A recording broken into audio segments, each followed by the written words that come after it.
Big Boss Telugu season 8లో strongest toughest లేకపోతే title రేస్లో ఉన్న వ్యక్తి ఎవరైనా ఉన్నారు అంటే నిన్న మొన్నటి దాకా కూడా అంటే గ్రాఫ్ ఒకసారి పెరిగినా తగ్గినా నిఖిల్ పేరు అయితే పదే పదే చెప్పుకుంటూ ఉన్నాము.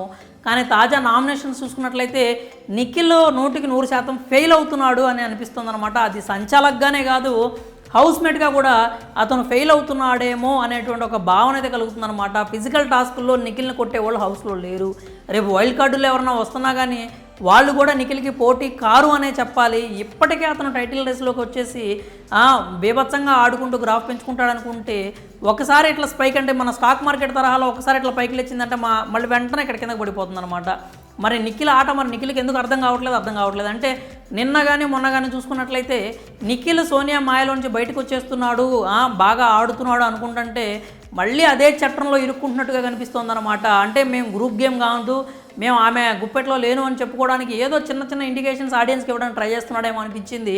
నైనికాని సేవ్ చేయడం కూడా కొంచెం కవరప్ లాగే అనిపించింది అనమాట. మనం ఏదైతే గతంలో చేసిన తప్పుల్ని కప్పిపుచ్చుకోవడానికి చేస్తూ ఉంటాం కదా.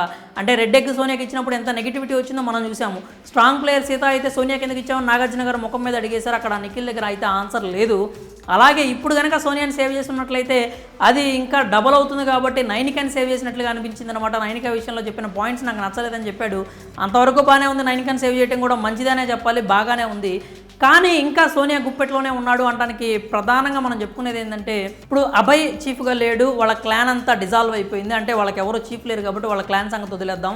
వాళ్ళు ఎలా బిహేవ్ చేసినా ఎలా మాట్లాడినా కానీ ఎవరికి రెస్పాన్సిబుల్ కాదు వాళ్ళు, అంటే ఎవరికి అకౌంటబిలిటీ లేదు అక్కడ. కానీ నిఖిల్ ఉన్నాడు కదా చీఫ్గానే, నిఖిల్ ఇంకా చీఫ్గానే ఉన్నాడు. అతనికి ఒక క్లాన్ ఉంది, అతని అండర్లోనే ఆ క్లాన్ అనేది నడుస్తూ ఉంది. మరి నామినేషన్స్ జరుగుతున్నప్పుడు నబీల్ పృథ్వీతో మాట్లాడుతుంటే సోనియా మధ్యలోకి వచ్చి ఇంటరప్ట్ చేయడం దేనికి? ఇంటరప్ట్ చేయడమే కాకుండా ఆమెకి సంబంధించినటువంటి పాయింట్స్ ఇస్తున్నప్పుడు నిఖిల్ కూడా ఇంకా సపోర్ట్ పోయినట్టుగానే కనిపించాడు, కానీ ఎక్కడ ఆపినట్టుగానే తగ్గించినట్టుగానే అయితే అనిపించలేదు.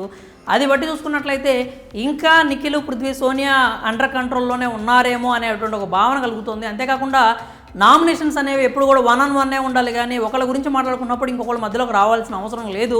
సోనియా మాత్రం తను మాట్లాడేటప్పుడు నేను చెప్పింది నువ్వు వినాలి అంటుంది, కానీ తాను మాత్రం ఎవరు నామినేషన్స్లోకైనా దూరిపోతుంది. అసలు ఫస్ట్ వీక్లో అయితే చీఫ్నే నీకు సంబంధం లేదు, నువ్వు నామినేషన్స్లో రావడానికి, నువ్వు జడ్జివి కాదు, నువ్వేమి మధ్యలోకి వచ్చి మాట్లాడేసి నన్ను నోరు ముయించడానికి అని చెప్పి నిఖిల్నే మాట్లాడింది. కానీ ఈవిడ మాత్రం పృథ్వీ నవీల్ మాట్లాడుకుంటే మధ్యలోకి దూరేసి ఏవైతే ఆగమాగం చేయడానికి అయితే ట్రై చేస్తూ ఉందన్నమాట. అయితే అక్కడ నిఖిల్ ఎలా ఫెయిల్ అయ్యాడంటే చీఫ్గా సోనియాని కంట్రోల్ చేయడంలో నిఖిల్ పర్ఫెక్ట్గా ఫెయిల్ అయిపోయాడు, దాంట్లో ఎలాంటి సందేహం లేదు.